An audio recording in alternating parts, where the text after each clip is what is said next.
नागपूरमध्ये गणेश विसर्जनाची तयारी करण्यात आली। यासाठी महापालिका प्रशासन सज्ज झालं असून शहरामध्ये विविध ठिकाणी 419 कृत्रिम तलावांची व्यवस्था करण्यात आली आहे। यंदाचा गणेशोत्सव पर्यावरणपूरक साजरा व्हावा यासाठी महापालिका प्रयत्नशील आहे। याचा आढावा घेतलाय आमचे प्रतिनिधी अमर Kane.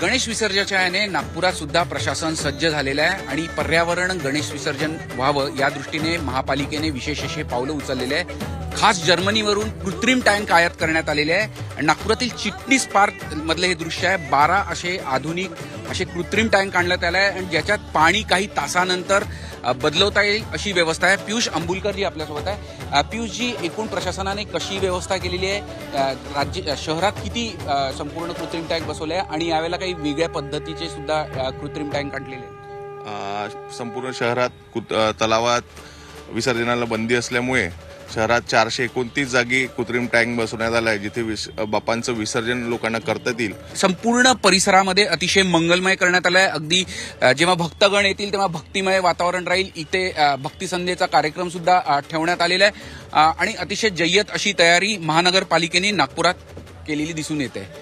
Zee मीडियासाठी video journalist Ratnashree सातपुतेसह अमर काणे, नागपूर।